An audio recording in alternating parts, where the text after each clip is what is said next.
Allez, c'est parti, je te remonte ma recette de sablé fondant pour réaliser une multitude de sablés, comme par exemple tout ce plateau. Ici, il y a 7 sablés différents, tous réalisés avec la même pâte. Je t'explique comment faire. Dans un plat, tu vas mettre 250 g de beurre mou que tu vas venir bien mélanger à l'aide d'une maryse avec 120 g de sucre glace. Ensuite, tu rajoutes 2 jaunes d'œufs, une cuillère à café d'extrait de vanille. Tu mélanges bien le tout avec ta maryse. Tu rajoutes 80 g de maïzena et 340 g de farine. Rassemble ta pâte à la main. Ici, il n'y a pas besoin de pétrir, juste rassembler la pâte, la filmer et la réserver minimum une demi-heure au réfrigérateur. Ensuite, c'est parti, je te montre ce que j'ai fait avec des emporte-pièces. J'ai utilisé une douille pour faire le trou au centre. J'ai fait des boules que j'ai aplaties avec une fourchette pour faire les pâtes de chat. Et si tu n'as pas d'emporte-pièce, tu peux par exemple prendre un verre et un bouchon. J'ai mis de la pâte de spéculoos à l'intérieur de certaines boules et j'ai fait tout simplement un creux dans d'autres boules et j'ai mis tout ça à cuire 12 minutes à 180 degrés. Après cuisson, laisse les sablés refroidir avant de les conserver dans une boîte hermétique. Et pour la décoration, laisse libre cours à ton imagination, un peu de chocolat blanc fondu, de pistache concassé, de la confiture pour rassembler les sablés, confiture de framboise et confiture d'abricot ici, du chocolat au lait fondu pour les pâtes de chat et un petit glaçage rocher en rajoutant de l'huile et des cacahuètes concassées. Et enfin, un petit filet de spéculoos sur les boules aux spéculoos. Et voilà le rendu final. J'ai mis un petit peu de pâte à tartiner et une amande dans les sablés rochers. Ensuite, tu laisses complètement sécher les sablés avant de les conserver dans une boîte hermétique. Petit cours de chocolat blanc fondu. Alors, très souvent, on me dit que vous n'arrivez pas à faire fondre du chocolat blanc. Je vous montre la plaquette que je prends. C'est une plaquette chocolat pâtissier de marque Repère de chez Leclerc. Je le mets au bain-marie. Donc, je mets tout en petits morceaux dans mon bain-marie. En dessous, c'est de l'eau du robinet que j'ai mis de l'eau tiède. J'ai allumé le feu et ensuite je commence à mélanger. Dès que je vois que ça commence à fondre un petit peu, je commence à mélanger. Donc là c'est un petit peu compliqué.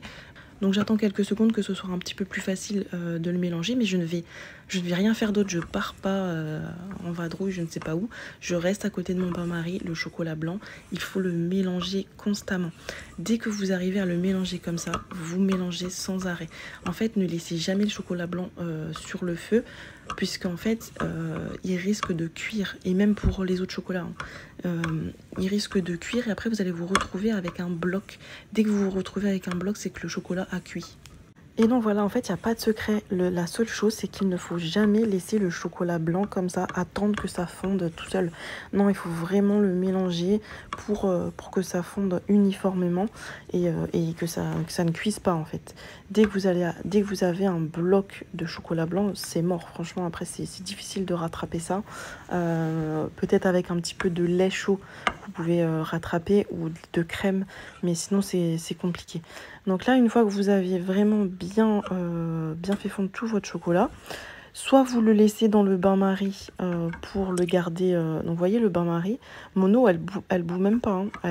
Elle est chaude, mais elle n'est pas bouillante. Donc soit vous le laissez au bain-marie pour le laisser fondant comme ça, soit vous l'utilisez directement aussitôt. On obtient un beau chocolat bien fondu. C'est également plus facile de réussir à faire fondre le chocolat avec des pistoles de chocolat blanc pâtissier, par exemple. Donc voilà, j'espère que ça vous sera utile, que vous réussirez à faire fondre votre chocolat blanc. Et ensuite, vous pouvez décorer comme bon vous semble les sablés. Donc les croissants de lune, je les avais trempés dans le chocolat blanc. Et ensuite, j'ai mis des pistaches concassées et des petites feuilles de rose séchées émiettées dessus. Les boules au spéculoos, je les ai trempées dans le chocolat blanc. Ensuite, je les ai laissées complètement sécher. Donc ça, c'est important. Il faut vraiment attendre que le chocolat soit bien sec avant de les manipuler. Donc ça sèche assez rapidement. Mais attendez bien que ce soit sec. Et ensuite, vous pouvez faire des filets aussi de chocolat blanc. Donc vous le mettez dans une poche à douille et vous allez couper un tout petit orifice au bout pour faire vraiment un petit filet. Et donc vous pouvez faire des filets sur les chocolats blancs, sur les sablés, pardon, comme ça fait joli aussi.